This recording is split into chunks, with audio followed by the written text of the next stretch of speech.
Esta exposición la ha comisariado con una de las mayores especialistas de la pintura alicantina, Natalia Molinos, a la que yo creo que todas aquellas y aquellos que nos adentramos en la obra de Juana Francés tenemos que, por fuerza, partir de su tesis doctoral y el impagable anexo documental que conlleva. Como sabéis, el museo tiene la fortuna de conservar uno de los 4 lotes del gran legado que Juana Francés dejó en herencia tras su muerte a 4 museos y colecciones españolas localizados en ciudades con las que ella tenía una relación emocional y biográfica, y los 4 más o menos son similares, pero claro, cuando se hace una exposición hay que juntar precisamente piezas de uno y de otro. Para la región donde ella nació, Comunidad Valenciana, la actual Comunidad Valenciana, preparó 2 lotes, uno que fue a parar a Iván, museo que por entonces arrancaba su andadura. Había empezado con el tristemente desaparecido Tomás Llorens y después inauguró también la ya desaparecida Carmen Alborg, con toda una serie de jóvenes curators que, a la cabeza Vicente Dolí, que acababa de llegar de Nueva York, generaron uno de los museos más importantes que hubo desde luego en los años 90 en Europa, sin ninguna duda. Dar nombres como el de Bartomeu Marí o el de Nuria Enguita, ¿no?, por nombrar a 2 personas que han dirigido importantísimos museos europeos, pone en evidencia el nivel de aquel primer equipo, y los actuales, por supuesto, los actuales conservadores no van a la zaga. El segundo de esos lotes vino a la colección que había donado Luis Sempere en esta ciudad, que sería el germen del actual MACA, este maravilloso, pequeño, bello museo, con esa exquisita colección en la que nos hemos formado pues varias generaciones de profesionales de arte alicantino, y que es la casa de todos y de todas los que hemos crecido aquí intelectual y creativamente. Permitidme que lo siga llamando en ocasiones pues Casa de la Asegurada, porque así es como la conocí, y bueno, de nuevo pues enamorada de Sempere, gracias Sempere y siempre, porque somos muchos y muchas de nosotras gracias a él. Los lotes restantes viajaron a Zaragoza y a Madrid. Aragón estaba en aquel momento, estamos hablando de un momento de gran crecimiento del contexto artístico y de las infraestructuras artísticas españolas. Aragón estaba preparando un museo dedicado al estudio y conservación de la obra de Pablo Serrano, que era la pareja en vida de Juana Francés, y luego el lote madrileño descansa en los almacenes de Reina Sofía en Madrid, en la ciudad en la que Francés se formó y pasó parte de su vida. Su generosidad es muy grande, pero sobre todo si se pone en evidencia cuando la comparamos con las donaciones de otros colegas de profesión que exigieron en un momento determinado, a cambio de donar la obra, o un museo que reuniera su trabajo, o al menos una sala monográfica. Aquí tenéis el caso de Marcel Duchamp en el Museo de Filadelfia, de Brancusi en las colecciones francesas, que hoy su atelier imagino que estará siendo reconstruido después del que hizo Renzo Piano, o la familia de Sorolla cuando abre un museo, el Estado abre un museo gracias a la donación en el año 25 en su residencia madrileña, o José Guerrero en Granada a principios del milenio enfrente de la Capilla Real de Granada. Es decir, sin embargo ella no pidió nada. El no exigir nada a cambio, yo creo que no todas las instituciones lo han entendido de una manera adecuada, o han respondido a esa generosidad. No se han sentido obligadas, o tampoco han tenido la sensibilidad de escuchar su voz, de estudiarla, de exponer, e incluso de hacer algo tan sencillo que reivindico desde aquí, como es producir colectivamente el catálogo razonado de su obra, cuestión que ya hemos hablado en varias ocasiones, que nos hemos ido encontrando con los diferentes directores de museos de estas colecciones. Debo decir que precisamente las instituciones más pequeñas, Zaragoza y Alicante, han respondido al legado de Juana de una manera muchísimo más sensible y más proactiva que el resto. El Iván hizo lo propio con el comisariado de María Jesús Folch, la magnífica exposición de María Jesús Folch, que por cierto va a estar aquí con nosotros cerrando el ciclo la semana que viene, este ciclo de conferencias. Y creo que el Reina Sofía, que es el museo que cuenta con mayor riñón presupuestario, debería plantearse de aquí a unos años liderar una propuesta retrospectiva ya de gran calado, mucho más grande, que ponga en valor y contextualice la obra de Juana Francés, porque son ya 30 años, más de 30 años, los que han pasado pues, haber recibido el legado. Debo decir que Manolo Borja sí que incluyó una obra suya en la sala de los informalistas de su último discurso de la colección permanente, pero debo decir que era la primera vez que yo sepa que había salido una pieza de los almacenes y se había colocado en el museo. En un display, el de la colección, que para mí ha sido de los mejores que hizo Manolo Borja y que está claramente imbricado en lo que denominamos museografía crítica. Por otra parte, en estos momentos, en el magnífico también proyecto Atrevir-se més, València avant de l'art normatiu, 1946-1960, comisariado por Ramón Escrivá y Nacho París, también colgada obra de Juana Francés, es decir, pasos se están dando y sobre todo lo más interesante es que ya van apareciendo de manera casi como orgánica sus piezas en las exposiciones de tesis. Es posible que no sea Alicante el lugar donde sea necesario dar unas pinceladas sobre Juana Francés, pero creo que el hecho de que esté defendiendo que Juana Francés debe estar en las colecciones permanentes de los museos debe estar aclarado, o debo aclararlo de alguna manera. Primero, generó una obra figurativa absolutamente fascinante que tenemos arriba y que las personas que me he ido encontrando a la entrada y que quedaban 10 minutos, 15 minutos, les he dicho subid y no dejéis de ver la exposición, por favor. Muy más desconocida quizá que la obra que sí se ha presentado más públicamente al fundar el Grupo El Paso con colegas de su generación como Antonio Saura, Canogar, Millares, Feito, etc. Es decir, fue un colectivo El Paso, un colectivo que fue una bocanada de aire fresco como alternativa a esa vuelta al orden que se proponía, vuelta al orden artístico que se proponía desde el primer franquismo. Por tanto, Juana Francés fue una pionera del regeneracionismo artístico que experimentó España a finales de los años 50. Y utilizo la palabra regeneracionismo de forma absolutamente intencional, debido a que El Paso no solo miraba a los informalistas europeos o al expresionismo abstracto americano, sino que también miraba a la tradición española de lo que Javier Portús ha llamado la Escuela Española de Pintura. Es decir, El Paso miraba hacia afuera, pero desde la presunta diferencia hispánica que había pontificado la generación del 98. Y yo creo que esto es fundamental para entender la diferencia precisamente que supuso El Paso respecto a otros movimientos similares en otros países cercanos. Pero bueno, es que además Juana Francés no solo participó en esta renovación, sino que también recogió el relevo de la primera generación profesionalizada de artistas mujeres del Estado español durante los años 20 y 30.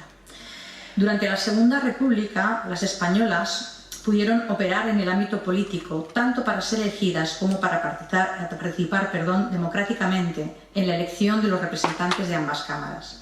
Se estaba cocinando ya desde los años 20, en realidad desde los años 10, que es cuando las mujeres españolas podemos estudiar, hacer estudios superiores en nuestras universidades, se estaba cocinando, una nueva mujer emancipada, estudiante, con el pelo cortado a Le Garçon, que ilustra, por ejemplo, este cuadro maravilloso, la tertulia de Ángeles Santos, que sabéis que está en el Reina Sofía, que se construía con la imaginería de mujeres fuertes, comprometidas, seguras, por ejemplo, en los carteles de Juana Francisca que realiza como propaganda en la guerra civil, toda una serie de imaginarios de otra manera de entender y de mirar a las mujeres y de ser ciudadana en el espacio que quedarían truncados al finalizar la contienda en 1939.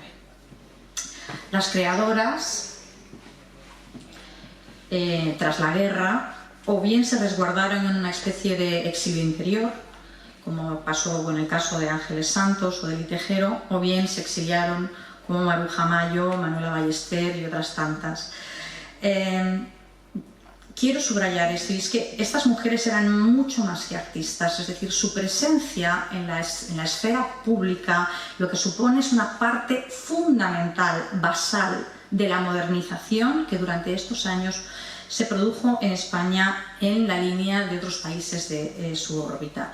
La llegada del franquismo al poder produjo víctimas de todo tipo durante 40 años, personas represaliadas, asesinadas y exiliadas, pero también todas, absolutamente todas las mujeres. Sobre ellas se aplicaron legislaciones que impedían que se pudiera profesionalizar, que se pudieran emancipar, al tiempo que se las controlaba a través de la Iglesia y la sección femenina. Me he permitido traer dos fotografías familiares, son mi padre y mi madre, y luego mi madre rezando.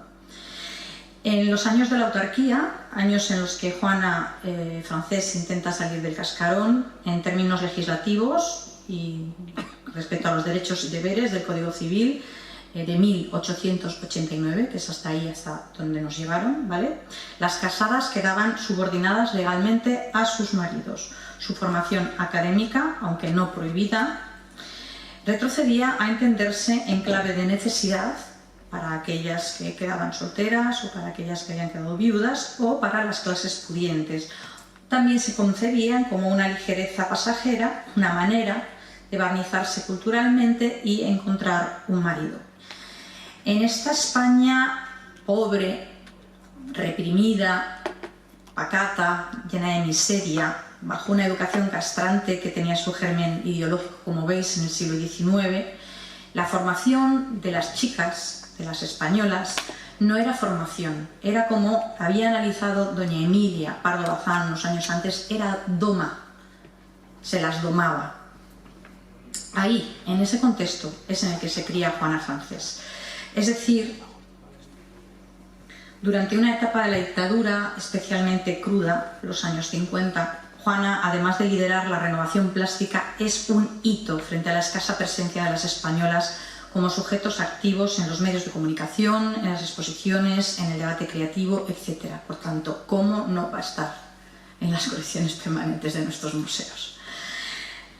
No es fácil, debo decir, hablar de Juana Francés, ya que el relato de la historia del arte de este periodo, cuando por ejemplo yo empecé a investigar, Natalia empezó a investigar, tú empezaste también a trabajar en este ámbito, estaba escrito, lo sabemos todos y todas, citando prácticamente de forma exclusiva a varones. Por ello me parece más importante todavía analizar su trabajo bajo una perspectiva de género, porque las españolas de su generación fueron construidas por el franquismo bajo una sola categoría, y era el sexo con el que nacían. Es decir, todas las mujeres, sea cual fuera su formación, su condición, su clase social, estaban bajo el concepto de la mujer, que no sé muy bien qué significa eso.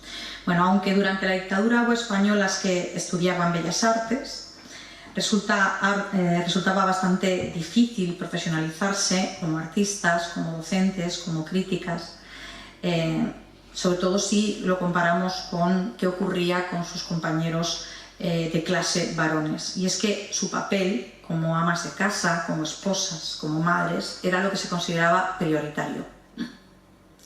Y su formación siempre se consideraba una veleidad, algo secundario. Y desde el 19 además se consideraba que cualquier mujer que generara manifestaciones artísticas en el fondo era una aficionada, nunca se las consideraba profesionales, ¿no? Daba igual si tenían una formación superior o no, siempre eran eternas aficionadas. También está muy desdibujada en la historiografía y se está reconstruyendo, se está reescribiendo las relaciones entre las artistas y las vanguardias.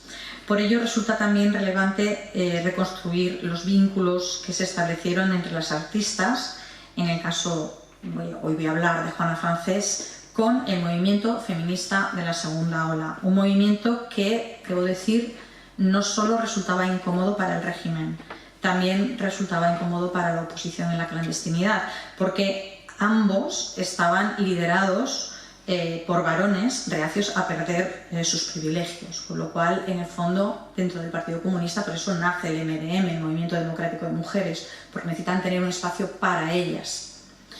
De entrada, a mí me parece, y ahora lo comentaré, o sea, ella nunca se calificó como feminista, bien al contrario en algunas de sus declaraciones, pero yo creo que tomar la decisión de estudiar, de profesionalizarse, de exponer, de participar activamente en la vida cultural de ese momento, ya es significativo, ya era significarse, ya era plantarse ante el sistema, ya era emanciparse. Respecto a las corrientes artísticas contemporáneas, como digo, tras la guerra se había producido un cambio de tercio que el franquismo había alentado y había apoyado al principio pues, un arte academicista bastante conservador. El primer ensayo de esto se pudo ver en la Bienal de Venecia de 1937, todavía en plena guerra, es decir, mientras que el bando sublevado estaba exponiendo sus artistas en Venecia, la República estaba exponiendo a los suyos en París al mismo tiempo. Esto estaba ocurriendo al mismo tiempo. Hay una continuación desde esa Bienal durante la autarquía que limita las manifestaciones de modernidad dentro de nuestras fronteras, pero algo empieza a cambiar después de la Segunda Guerra Mundial, obviamente, y es la posición de España respecto al exterior. Empiezan a producirse las primeras bienales hispanoamericanas. La primera fue en 1951, no he encontrado ninguna de la primera, esta ya es del 55, donde tenéis al dictador inaugurando la tercera Bienal hispanoamericana en Barcelona. Y hay como un cambio de paso, es decir, al menos de cara al exterior, el franquismo va a empezar a apoyar un arte español ligado a la vanguardia internacional. Y en pocos años ese apoyo va a estar centrado fundamentalmente en el informalismo. Y esta apertura del franquismo coincidía con un cambio de actitud también en las artistas de los años 50, actitudes que no cuadraban, como pasaba con el caso de Juana, que se puede ver arriba en las fotografías, por ejemplo, que hay en las vitrinas, con el estereotipo patriarcal y que se traducía en cruzar del lado de la musa al lado de la productora. Yo creo que este paso es absolutamente fundamental. Y en este sentido, si hay una figura que ilustra claramente esa rebeldía, es Juana Francés. Pese a que, como he comentado antes, declaró que no era feminista, pero bueno, esto yo creo que luego lo hablamos si queréis, que me interesa mucho vuestra opinión. A mí no me impide analizar su trabajo desde una óptica del feminismo, porque yo sí soy feminista y en ese sentido voy a intentar cruzar sus declaraciones, su contexto y alguna de sus obras. Juana Francés escoró en todas las ocasiones en las que he podido constatar la cuestión feminista y, a mi entender, creo que no se manifestó en público con sinceridad sobre el hecho de cómo ser mujer le había afectado a lo largo de su carrera profesional. Llegó a considerar que la escena artística era neutra y que el feminismo era pernicioso al reducir a las artistas a un gueto. Estas manifestaciones contrastan de manera bastante evidente con el hecho de, por ejemplo, que fuera expulsada del grupo El Paso en el año 1957. Pero creo que era bastante franca, creo que era absolutamente franca en su convencimiento, en manifestar su convencimiento de que el sexo de un artista resultaba irrelevante para el desarrollo de una buena pintura. Ella creía en la meritocracia, creía en la capacidad de cambio que pueden poseer la vocación, la voluntad, la calidad del trabajo, y la autoestima, por supuesto. Consideraba que la autoestima era revolucionaria y ella tenía una alta autoestima. También defendía la autonomía de la obra de arte y el formalismo como base del discurso plástico, si bien, y luego veremos alguna pieza, en los años 60 y 70 va a introducir, igual como en estas piezas de los años 50, en su trabajo una cierta crítica social.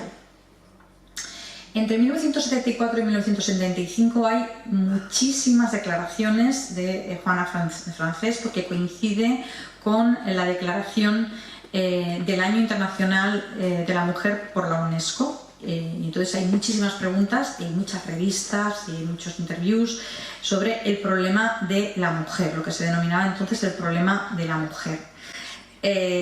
Y no solamente desde el ámbito institucional, es decir, de la sección femenina, que fue la que lideró todas las actividades y exposiciones, etcétera, que se hicieron en el año 75, sino también la oposición en la clandestinidad generó una importante cantidad de encuentros, sobre todo como una especie de congresos, como el que hubo en Barcelona, etcétera. Bueno, veamos lo que ella decía. Ella decía, lo tenéis ahí: pretendo realizar mi obra no como mujer, sino como persona. La situación en mi profesión creo que es la misma que en las otras actividades que desarrolla la mujer.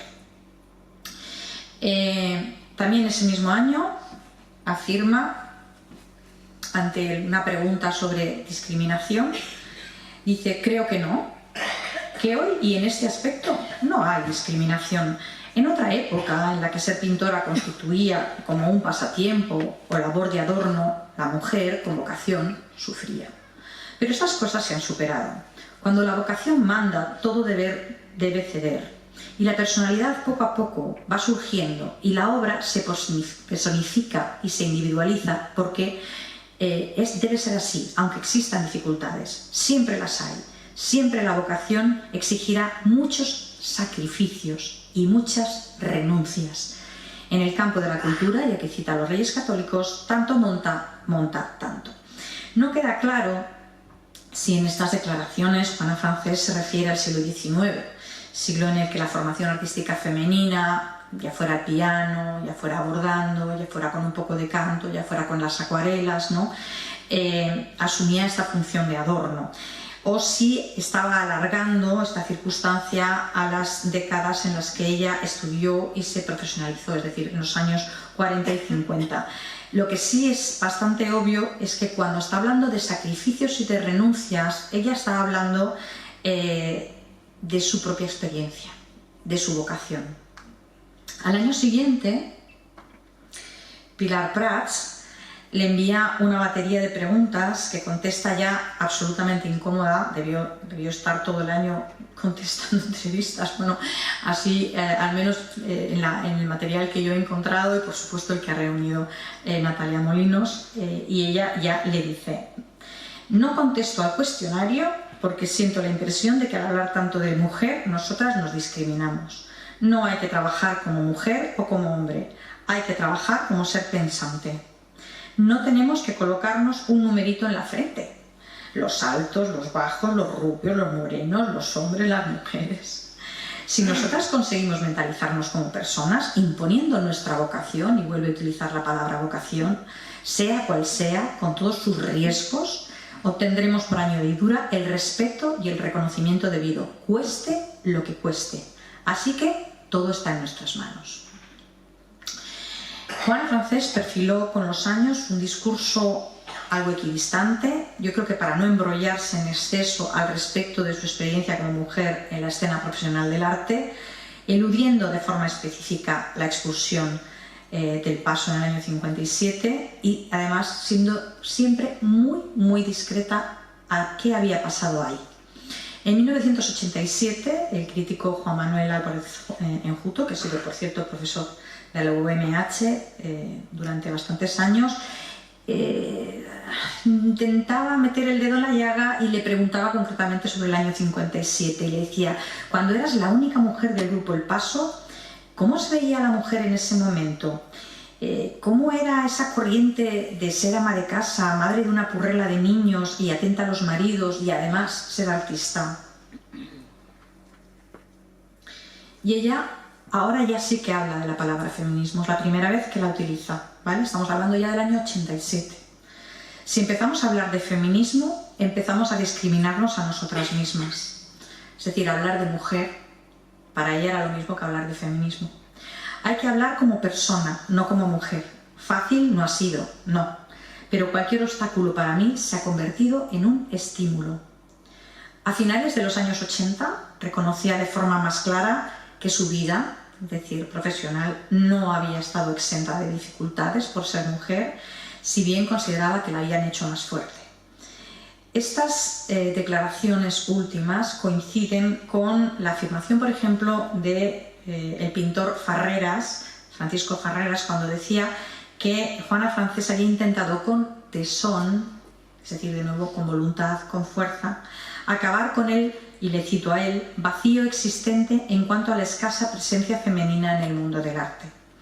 También Arcadio Blasco, que fue buen amigo suyo, pero también buen amigo mío, me contó, y también creo que se lo contó a Natalia, que lo que sentía Juana Francés respecto a los hombres era algo que calificaba como odio al macho.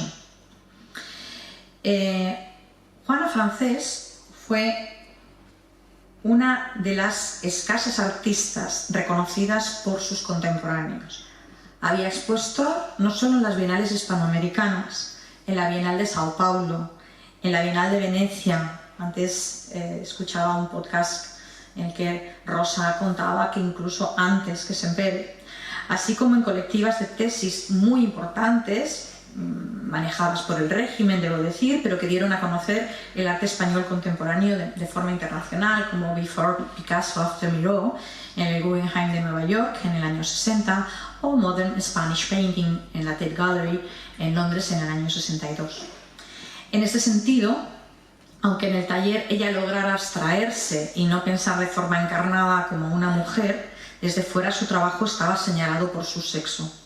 Su fortuna crítica, que he analizado, lo corrobora de forma muy clara, porque además, tras su fallecimiento, se pierde paulatinamente su pista en la historiografía y en los museos. Incluso, como he comentado al principio, en museos a los que había donado su obra. O sea, esos museos arrinconaron durante décadas su trabajo y la olvidaron. El diferente trato institucional que Juana Francés recibió respecto a sus antiguos colegas del Paso es otra prueba. Voy a hacer un somero repaso para que veamos la diferente suerte que tuvieron unos y otras con el paso del tiempo. Y solamente voy a citar exposiciones individuales en el Reina Sofía. Saura, 2, 1999 y 2005. Millares, otras 2, 1992 y 2005. Canogar, 1, en 2001. Rivera, 2, 1997 y 2005. Chirino, otras 2, 1991 y 2003. Feito, 1, 2002. Ella, un cuadro en la colección permanente hace 5 años. No olvidemos algo fundamental. La presencia pública, que de nuevo empieza a tener su trabajo, se debe al empeño insistente de historiadoras, directoras de museos, comisarias y críticas de arte. Y obsérvense el femenino atravesando cada uno de estos perfiles profesionales. Eso sí, tenemos algunos compañeros que también les ayudan, no los olvidemos. La cuestión es si, como ella defendía, el sistema del arte español no había discriminado a las mujeres desde los años 50 hasta principios de los años 90. Es decir, era verdad, no había habido discriminación. O al menos, si es cierto que existió una escena paritaria durante el tardofranquismo, que es cuando ella hace la mayoría de las declaraciones que he citado. Aunque en una ocasión afirma que el sistema artístico sigue los patrones del resto de la sociedad, sin embargo, a continuación afirma que el arte español no participaba de la marginación generalizada que sí sufrían las españolas en el resto de ámbitos. Como defendiera Simone de Beauvoir en Le Deuxième Sexe, un libro publicado en Francia en 1949, pero que aquí llegó de manera clandestina por una traducción bastante mala, por cierto, argentina, porque era un libro que estaba vetado por la Iglesia Católica. Bueno, Beauvoir decía que las mujeres eran contempladas como lo otro y por tanto no se les adjudicaba la posibilidad de tener una mirada propia que no fuera o bien imitativa, es decir, copiando, o bien absolutamente secundaria, poco relevante. Aunque la situación era más aguda, claramente, en un país bajo una dictadura nacional católica, era muy parecido a lo que estaba pasando en Francia o lo que estaba pasando en Estados Unidos. Las investigaciones llevadas a cabo en las últimas décadas ofrecen en este sentido resultados absolutamente contrastados. La escena creativa no era ajena en absoluto a la misoginia que atravesaba la legislación, la política, las estructuras socioeconómicas, es decir, verdaderamente la misoginia era una lengua franca que atravesaba de un país a otro y de una ideología a otra. Ante esta obviedad no me queda más remedio que contradecir las manifestaciones de Juana Francés en los años 70, al tiempo que me pregunto por qué las hizo. De sus palabras se desprende más bien que o bien concebía de forma idealista el espacio artístico como un ámbito autónomo y libre de prejuicios, circunstancia que, por lo que me ha contado su familia, sí se cumplía en su relación de respeto, de camaradería y de amor con Pablo Serrano, o bien directamente estaba desviando el problema, que es lo que creo que estaba haciendo. Creo que el trabajo de Juana Francés estuvo profundamente influido por el rechazo que sistemáticamente y a lo largo de su carrera y desde el principio la intentó expulsar del centro del tablero hacia los márgenes, lo que al final se consiguió, o sea, se quedó en los márgenes una vez fallecida. Ya la sufrió como estudiante en la Academia de San Fernando cuando, al juntarse las compañeras de clase en un grupo, fueron denominadas despectivamente el grupo del ovario. En su obra temprana,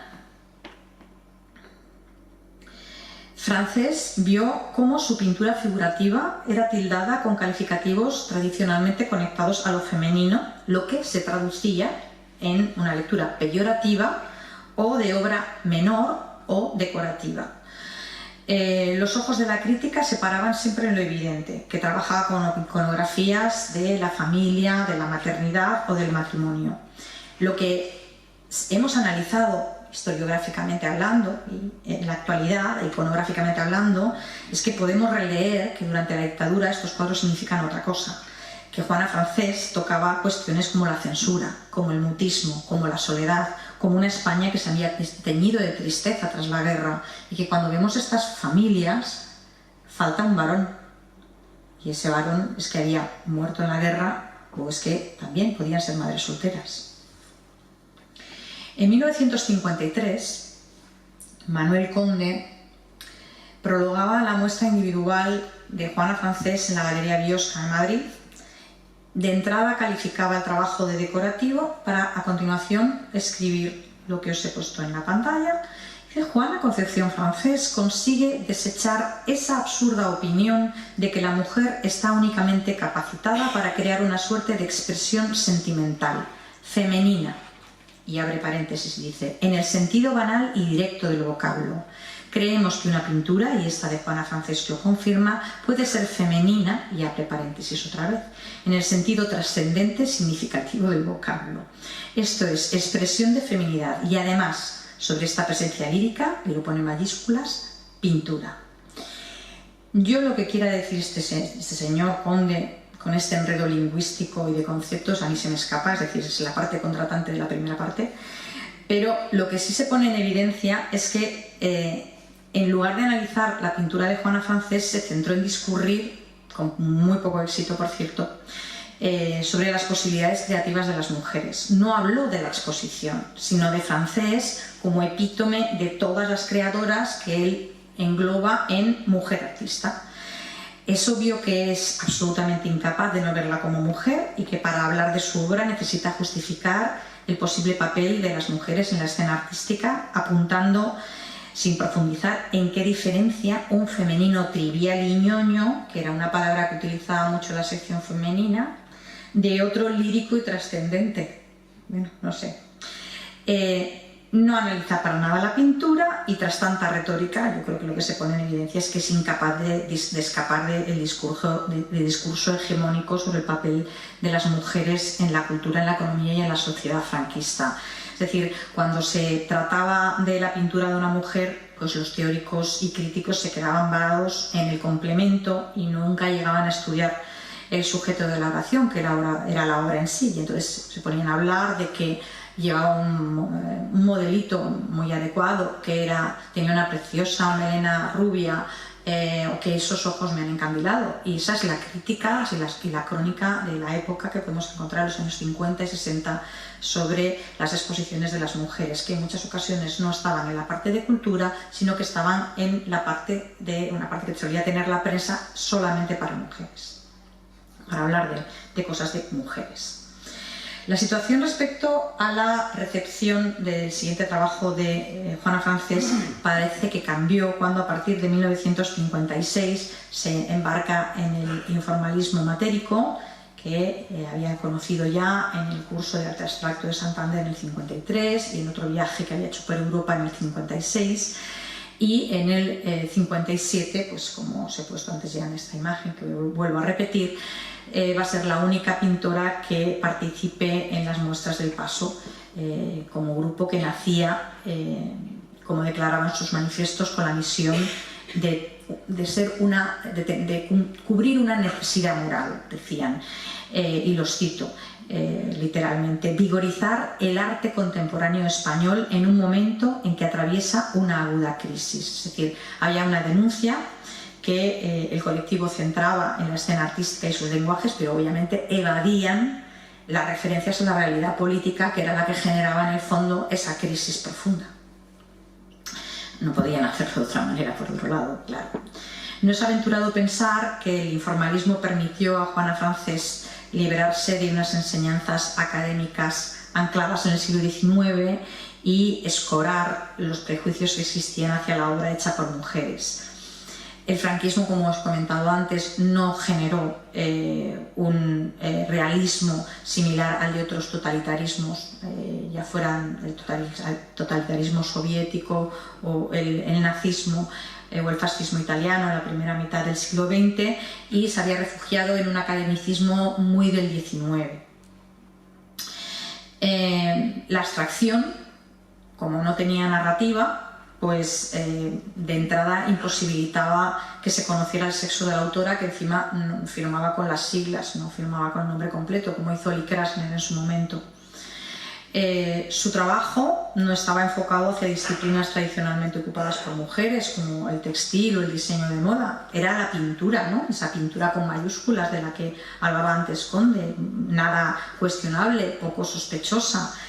La manera y el color impedía encasillar su obra como femenina. Tenía una paleta de ocres, de grises, de negros, que era, como defendía Saura, esa paleta de la escuela española del Museo del Prado, ¿no? Lo que impedía que se pudiera calificar de decorativa, de sensible o de ñoña. Además, la inclusión de materiales poco convencionales, como las tierras, las arenas, ¿no?, que la debían embarrar durante el proceso de producción, van a ser calificadas como de piezas sorprendentemente masculinas por parte de sus compañeros. Es decir, cuando las ven esos cuadros dicen: es que no parece un cuadro de una mujer, parece un cuadro hecho por un hombre, lo cual no solamente lo consideran sorprendente, sino también positivo.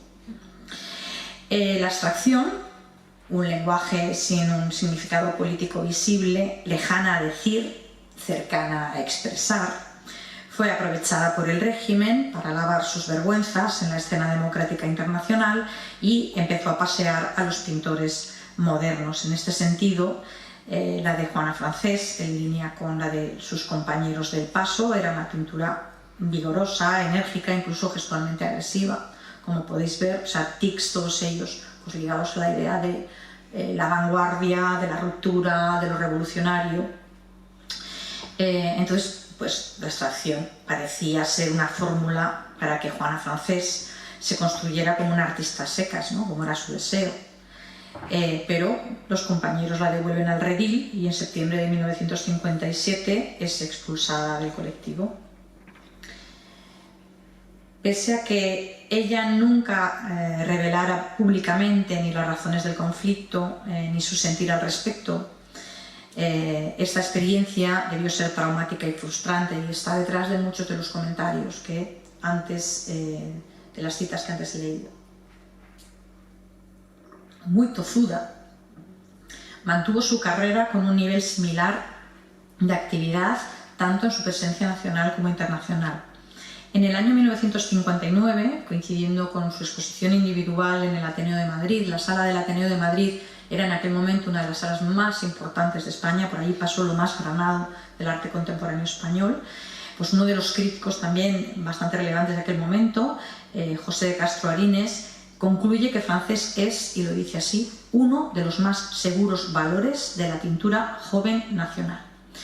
Resulta chocante contrastar dicha sentencia tan clara con los textos críticos, incluso escritos por amigos, cuando Juana Francés, perdón porque no me gusta llamarla Juana Francés, participa en exposiciones en las que las artistas eran 100% mujeres.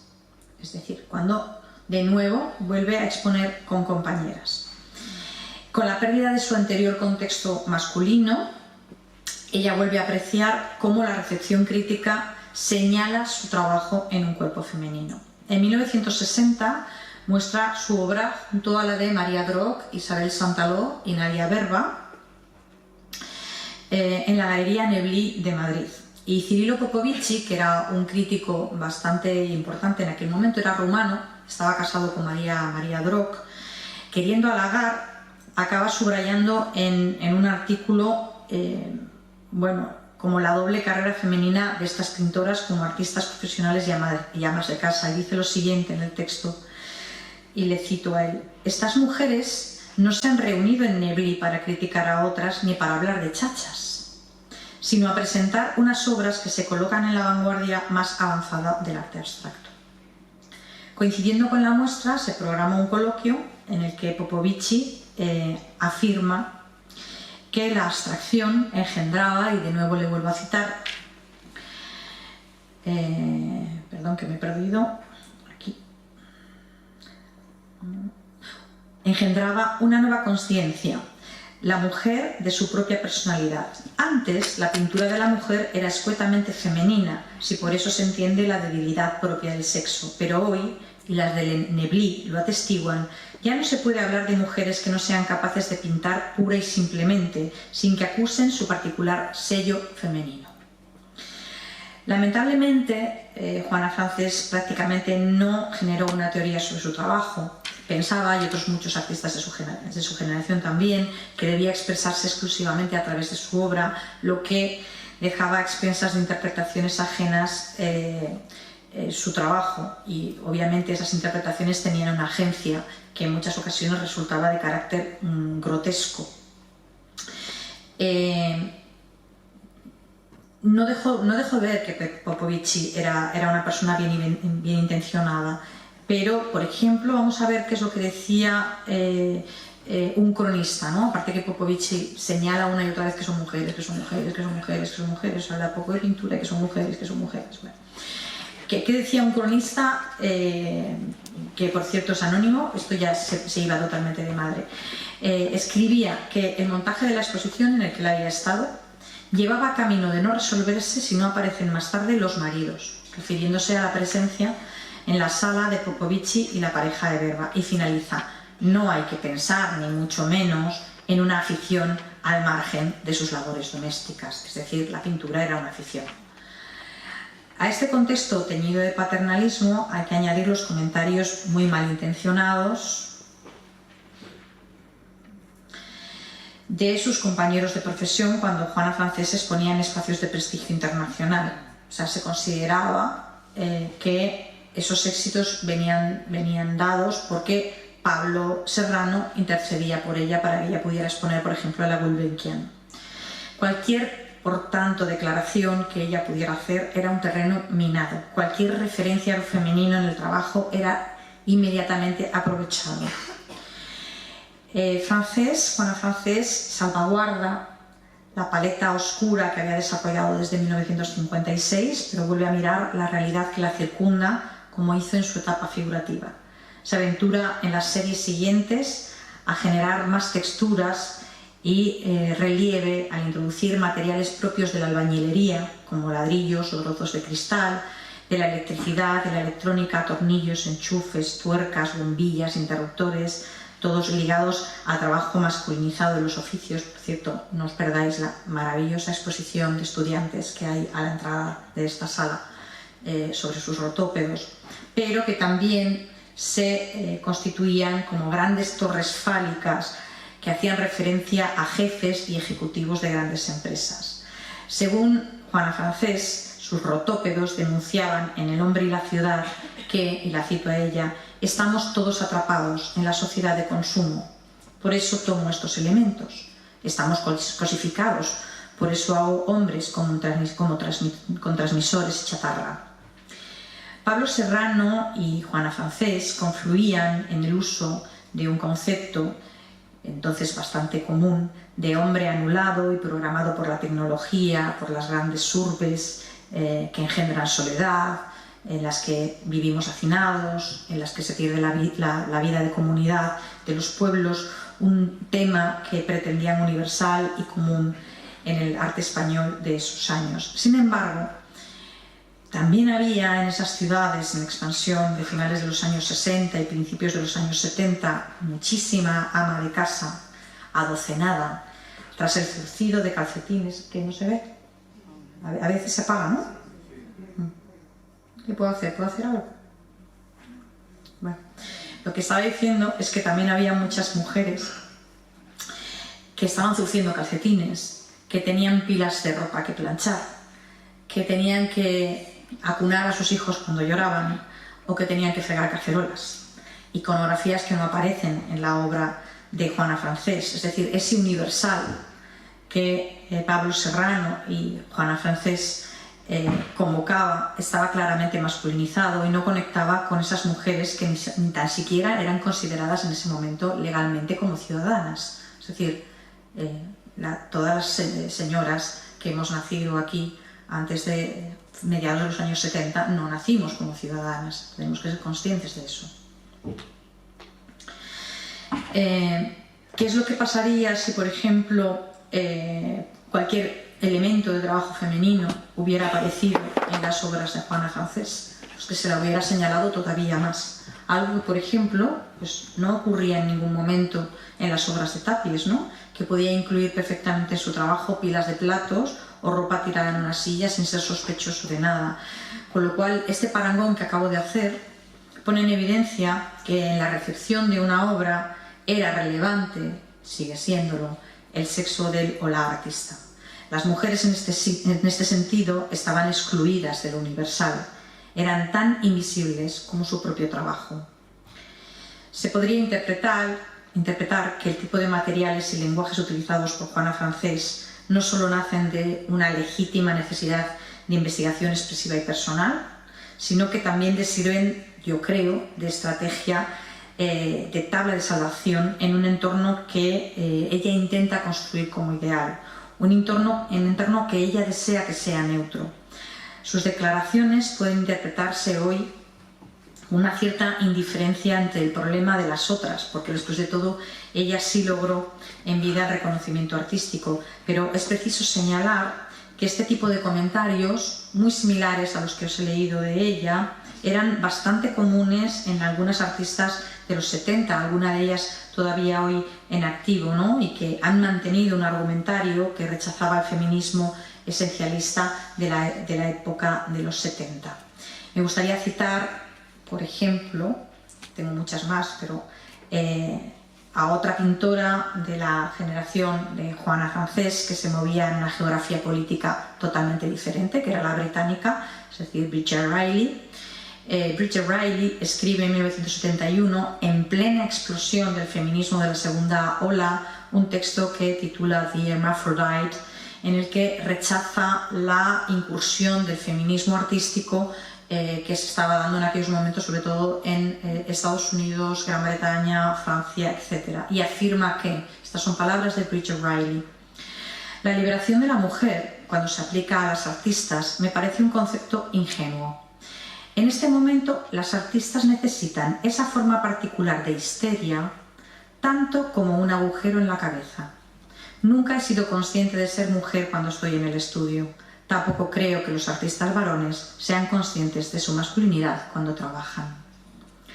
Como francés, Bridget Riley comprende que el arte abstracto es un terreno autónomo, un espacio ajeno a lo contingente. Aparentemente, respecto a la misoginia que impregnaba todos los aspectos de la vida cotidiana y cultural, el sistema artístico británico no era demasiado diferente al franquista. Quiero interpretar, por tanto, que los comentarios de Francés y Riley nacían de una necesidad por protegerse en una escena feroz, que en el caso de la alicantina ya había enseñado los dientes y de hecho ya había mordido a su presa. Quería terminar, si me permitís, con este cuadro, que abre precisamente la exposición que tenemos arriba, Silencio, que era el cuadro favorito de Joana Francés de esta época, y que ella describía, eso sí, en el año 59 de la siguiente manera. Dice, es una mujer de medio cuerpo muy simple y su boca tapada con la mano en actitud pensativa, dice. Es una mujer, digo yo, pintada en los años posteriores a la posguerra, que se tapa o a quien le tapan la boca. Silencios que se alargaron en el tiempo y que pueden leerse como tácticas de supervivencia. Gracias.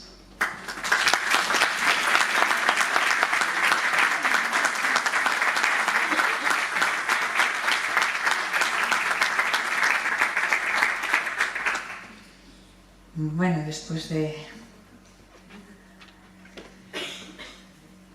retrotraernos al pasado algunas, ¿no? Algunas las más mayores, supongo que os habéis identificado con muchas cosas de las que ella decía, o no sé si queréis hacer algún tipo de pregunta, alguna cuestión que os haya interesado, o algún comentario. Carmen.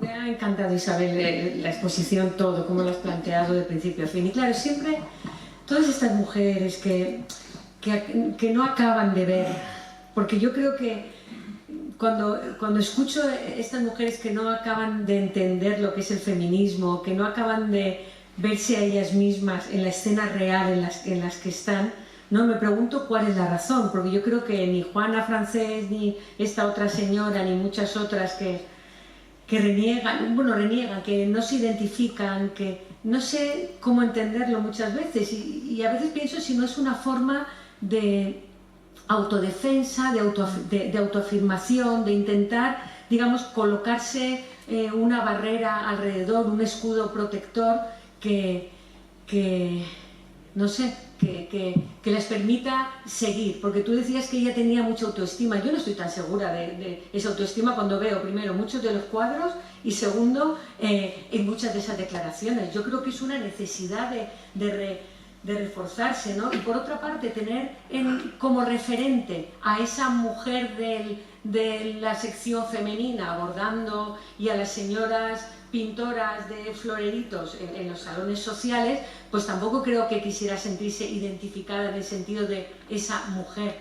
Entonces ahí hay una especie, creo yo, de doble cruce mental, ¿no? De por una parte querer protegerse, por otra parte no querer identificarse con esa mujer que está ahí afuera, no sé, y por otra parte quizá, eso ya es una decisión de cada una, pues no sé cómo leyó el feminismo, ¿no? Cuando lee ahí que el feminismo discrimina, yo creo que no acaba de comprender que el feminismo es precisamente contra la discriminación, que el feminismo es una forma de comprender que estás totalmente discriminada.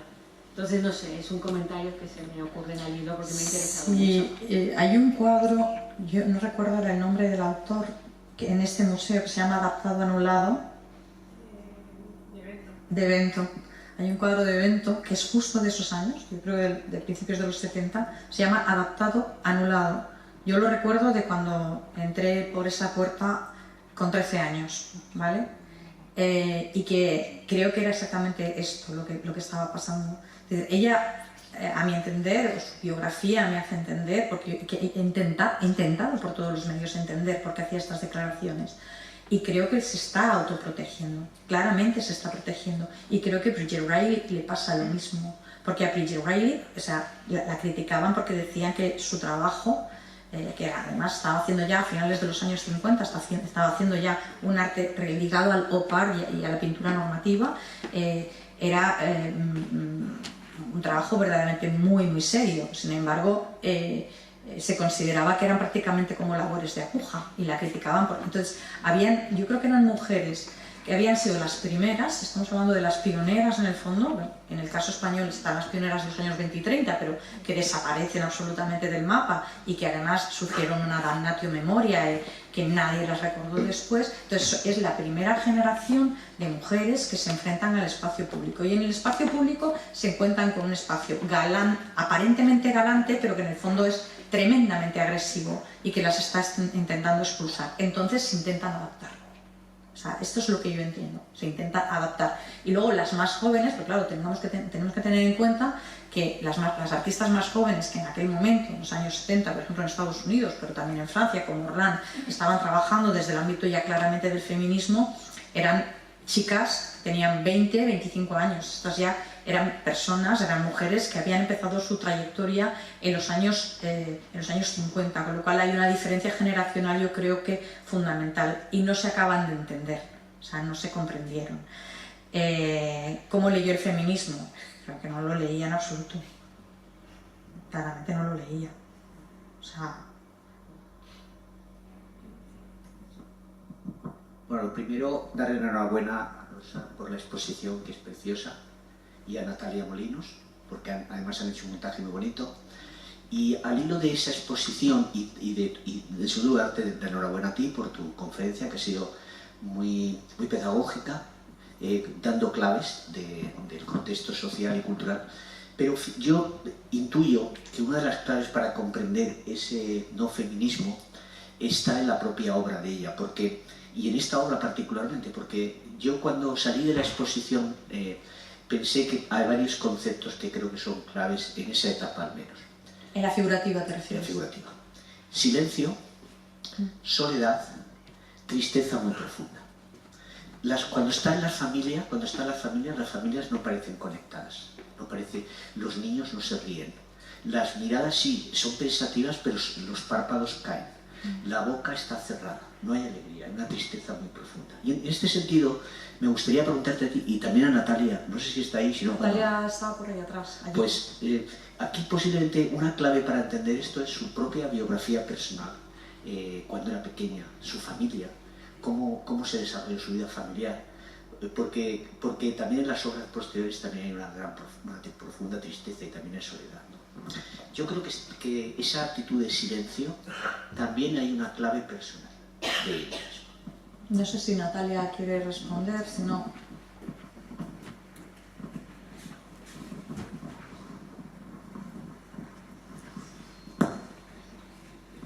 Gracias, bueno, me ha encantado, Isabel, la conferencia que has dado. Pues no me puede decir nadie nada mejor. Y sobre la parte del feminismo, yo creo que son mujeres que han tenido que luchar tanto anteriormente que cuando llegan verdaderamente a las feministas, ellas no se pueden echar para atrás.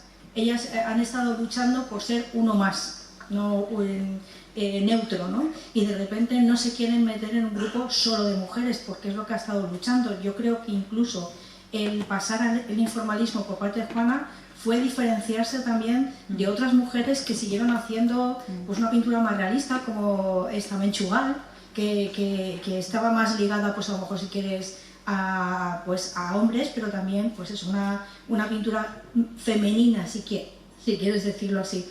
Y yo creo que ella lo que hace es luchar constantemente por no estar catalogada. Entonces cuando aparece el feminismo, realmente es como, de repente te vuelven a catalogar. Entonces yo creo que eso fue como, es verdad que es un cambio generacional muy fuerte, y yo creo que no aceptan, después de haber estado luchando 20 años por estar de alguna manera, pues meterse en el grupo de las feministas. Yo creo que es lo que pasa. Es que claramente cada vez que se reunía con mujeres o hacía un grupo de mujeres, es que les daban pal pelo. O sea, claro, las consideraban, no las consideraban profesionales, las consideraban aficionadas, es decir, obviamente le fue mejor yendo sola o yendo con señores. Entonces, eso está muy claro. O sea, ante las posibles collejas, pues para mí está muy claro todas las declaraciones de los años 74 y 75. Por otro lado, yo le he preguntado a la nuera también, ¿no? si ella había hecho declaraciones sobre si era feminista o no era feminista en casa. Decía, sobre eso no se hablaba en casa. Eso es lo que me ha comentado su nuera. Es decir, que no se vivía eso, porque aparte la relación que existía entre su marido y ella era absolutamente horizontal. Había un respeto total y absoluto entre ellos como profesionales, como personas. Sí, pero es que te digo que Pablo también tenía ese corte machista de los hombres, a pesar de todo, que era muy buena gente.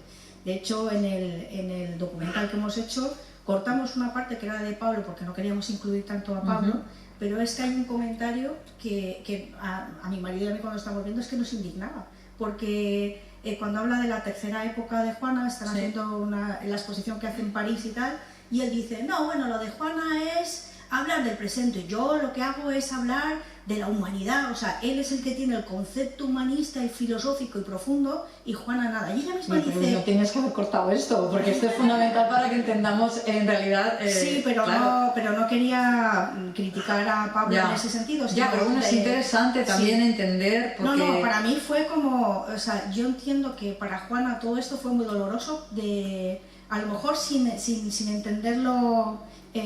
conscientemente, sino que fue como una gota que por dentro le fue haciendo un daño. Y respecto a lo que la tristeza, es lo que ha dicho Juan Antonio, pues bueno, para mí está muy ligada a esta primera época también a todo el drama familiar que hay, desde su primera boda con 15 años recién cumplidos, con un militar legionario que le hizo pasar las mil y unas. Que yo creo que he tardado mucho en entender lo que decía Arcadio Blasco de lo del odio al macho. Odio al macho, porque yo pensé que se refería a todos los hombres y di cuenta que se refería al típico machito, porque realmente, por ejemplo, Pablo no tiene nada que ver, sino al típico hombre macho. Y también en esa época su hermana se queda embarazada, no se puede casar y tiene un hijo que pasa como de unos familiares, entonces hay como un secretismo que no se puede contar, que es esta mujer tapada, que yo creo que tiene que ser una frustración para una persona también, no poder contar lo que te pasa porque la familia no lo puedes decir porque dejas mal a la familia, porque socialmente está mal visto, porque incluso puedes tener problemas legales. Pero yo creo que va más allá que eso, que obviamente esa parte autobiográfica es fundamental. Yo no sé si soy yo cada vez que me muevo, que se apaga esto. No. El cable. Si me voy así. Yo creo que esto debía ser fundamental, pero yo creo que todo lo que era esa España gris de aquellos años está también muy clara. Esos personajes casi sin boca, casi sin ojos, casi sin habla de hieratismo, ¿no? Lo que hay es una incapacidad de expresarse, y en el cuadro de silencio, o sea, que por cierto es una maravilla, o sea, es una pieza absolutamente impresionante. La mano, a mi entender, o sea, es imposible que tú te puedas tapar la mano así. Intentadlo y veréis cómo lo podéis. O sea, es una mano que emerge de otros sitios, la mano de otra persona. No, o sea, ella pone que es ella. Claro, y de hecho en el dibujito pequeño que sale un hombre tapándose la boca es también la mano de sí, y en el año 59 lo describe de una manera pues absolutamente naif, pero claro, es que no puede escribirlo de otra manera. O sea, yo siempre lo he leído como una imagen de censura, ¿eh? O sea, más que de autocensura, que obviamente también la había, porque las declaraciones, tanto que pueda hacer ella en un momento determinado, como las que hace el grupo El Paso, etcétera, etcétera, hay una autocensura que viene dada simplemente por la supervivencia. O sea, no olvidemos que estábamos en un país, en una dictadura nacional católica, o sea, y con un control por parte de la Iglesia y por parte de todos los instrumentos que tenía el poder, absolutamente, férreo. Sí, estoy totalmente de acuerdo. Sí, un país que está en silencio. Ni en las familias se hablaba, ni en las familias se hablaba.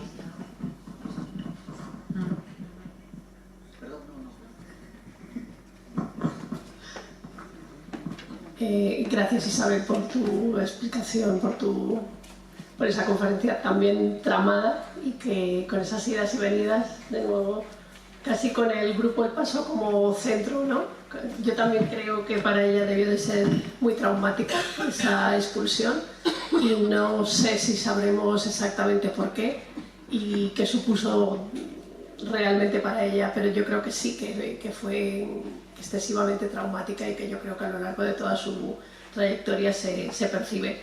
Yo creo que Juana, bueno, yo estoy de acuerdo contigo que pese a que efectivamente pueda haber una biografía que pueda percibirse en los cuadros de esa época, hay un contexto histórico que efectivamente está. Son las mujeres solas, efectivamente, son esos niños tristes, hay un drama, hay un silencio y eso es evidente. Lo decía María Rosón, otra de nuestras conferenciantes, ese cuadro Silencio es el cuadro más importante de la posguerra española y si hubiera sido un hombre sería un símbolo, algo así como el abrazo de Genovés, ¿no? Lo será, lo será. Simplemente es de Juana Francés y todavía no hemos conseguido situarlo, ¿no? Yo también creo que hay una diferencia de Juana con el resto de mujeres artistas de esa época. Juana, a pesar de que su marido era un artista y era Pablo Serrano, estaban un poco... Lo hemos quitado, Isabel, no te pongas vale. Estoy intentando ver si podía solucionar el problema. No, lo hemos quitado. Vale. Pablo Serrano, lo que decía, que Juana Francés es una de esas artistas que tiene un marido artista y yo creo que eso no la benefició exactamente. Lo que demuestra esta exposición, que es la etapa de su pintura antes de conocer a Pablo Serrano, demuestra que Juana Francés era ya una artista estupenda antes de conocer a Pablo Serrano. Muchas veces yo me he preguntado, y bueno, se ve en la obra de Pablo Serrano está tratando las mismas cuestiones que Juana Francés y yo creo que muchas veces Juana Francés va por delante y sobre todo su obra es mucho más profunda y de una calidad mucho mayor que a veces la de su marido Pablo Serrano, que tuvo más éxito de crítica y de venta y de exposiciones. Pero lo que sí creo es que hay una diferencia con el resto de mujeres artistas de esa generación que sí tenían esos maridos artistas, pero sí tuvieron que quedarse en casa cuidando de los niños. Y estoy hablando de María Moreno, de Amalia Avia, de Isabel Quintanilla. Todas esas mujeres tenían a sus maridos artistas, pero no estaban en la misma situación que Juana. Yo por eso no tengo tan claro cuando dices que no le benefició un hombre como Pablo. Yo creo que sí. Además, la mayor parte de artistas de aquellos momentos, de artistas mujeres de aquellos momentos, estaban casadas con artistas. Hasta los años 70 no empiezan a aparecer las primeras artistas, o se quedaban solteras, que esa era la otra opción, ¿no? Como del Tejero, pero hasta los años 70 no empiezan a aparecer las artistas que ya empiezan a tener un marido arquitecto, o que tienen un marido, ¿sabes?, escritor, etcétera, etcétera. Pero en esa generación es lo más normal, porque, y a mí me lo decía, por ejemplo, Isabel Quintanilla, en una entrevista que le hice mucho tiempo antes de morir, y ella me decía, yo es que he tenido la suerte de tener un marido artista y para él su prioridad no ha sido que llevara las camisas perfectamente planchadas. Es decir, que dentro de las mujeres de su generación, y teniendo en cuenta cuál era el rol que se consideraba que tenía que asumir una mujer, las que estaban casadas con artistas al menos tenían una cierta complicidad y por otro lado podían hacerlo, aunque a veces ellas no tuvieran un espacio más que en la cocina y ellos estuvieran en sus estudios, ¿no? Pero sí podían trabajar y tenían una cierta comprensión por parte de su pareja. O sea, que no la beneficiara.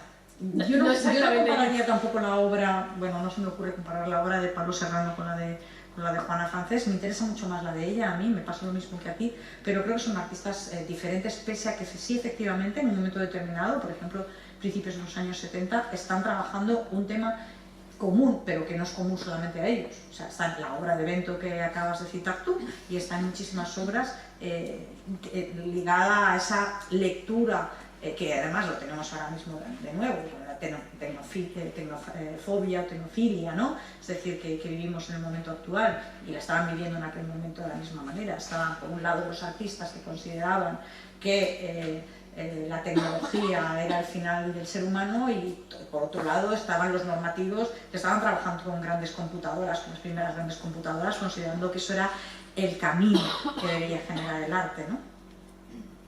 No sé, yo siempre pienso que Juana estuvo en algunos lugares o mucha gente pensó que Juana estaba en esos lugares porque era la mujer de Pablo Serrano. Y hay ciertas piezas, cuando ves al Gallat, una de las piezas más fantásticas de las tierras de Juana, es una unidad yunta de Pablo Serrano, si las pones juntas, ¿no?